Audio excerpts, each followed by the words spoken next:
Hot day today, so natural lighting. Let's go. Hello there everyone, welcome back to the channel. My name is Elliot Webber and we have more driver news to talk about. Toyota Gazoo Racing announced their fourth and final driver for the 2025 BTCC season, and it is James Dorlin. So as always, let's get straight into this.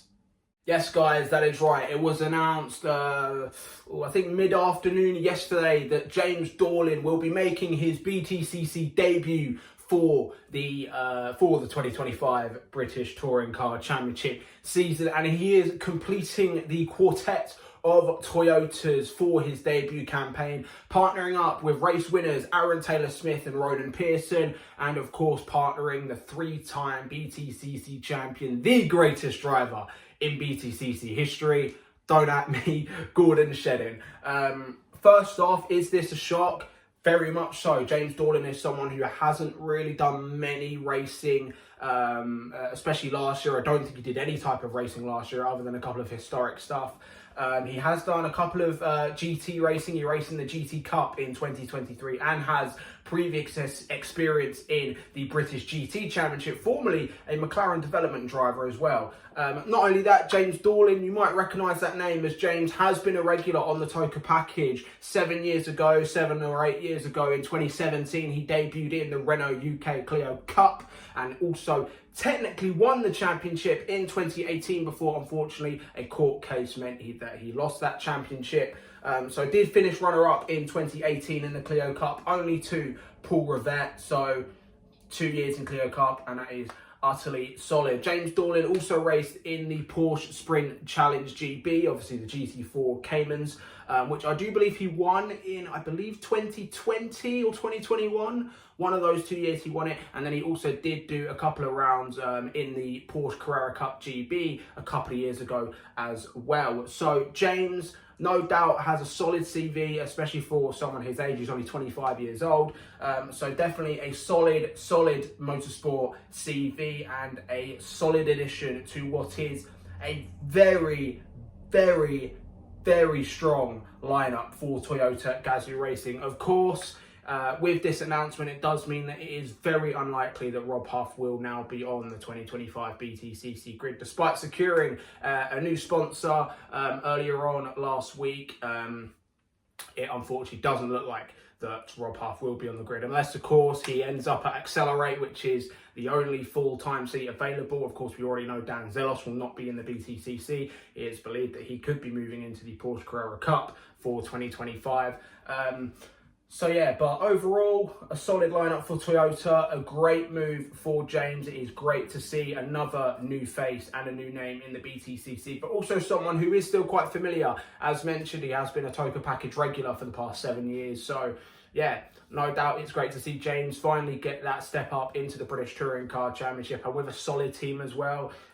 James, of course, the Toyota Corolla, whilst it probably won't be competing for the championship in 2025, it will be a regular race winner, no doubt, in the hands of any of these four drivers.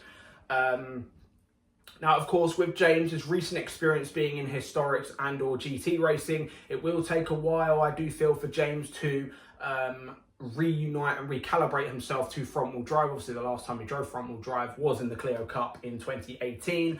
So yeah, no doubt it might take a couple of races for James to get used to, especially because apparently the Toyota Corolla is a hard car to drive, according to some people. So yeah, I do expect James to be the worst out of the four, but don't expect him to be bad. I mean, I don't expect him to be, as mentioned, technically a former Clio Cup champion.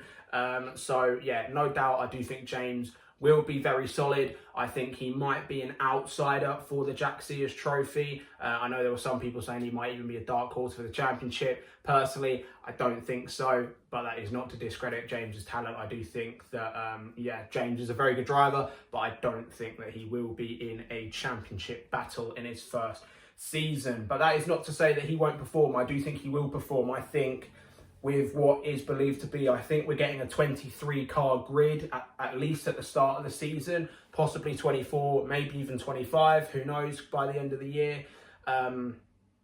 So yeah, I do think James will do well. I think he will be a regular point scorer, no doubt about it. I think he will be edging on the top 10 every so often, and who knows, maybe even he could get into a reverse grid and possibly even bag a podium, maybe even a race win. But it is going to be very, very tough to tell, because this is possibly the most talented grid we have ever seen in BTCC, and I will die on that hill. Almost every single one of these drivers on the grid has a potential to be a race winner. Over half of that grid has the potential to be a champion, whether or not they're previous champions or not.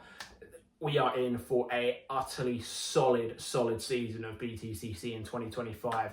And if it's anything like 2024, that means we're in for an all-timer. But yes, let me know your thoughts in the comments below, guys. What's your reaction to James Dorlin's shock debut with Toyota Gazoo Racing for the 2025 British Touring Car Championship season? What are your personal predictions for himself and for Toyota Gazoo Racing? Are they dark horses for the championship? Can Ronan Pearson, ATS or Gordon Shedden bring home a championship for Speedworks? Let me know your thoughts in the comments below. And of course, if you are new around here, be sure to like this video, share with your mates as well, because it of course does help my channel grow. And of course, press that subscribe button, because we are firmly on the road to 400 subscribers. Thank you guys for watching, and I'll see all of you in the next one. Goodbye.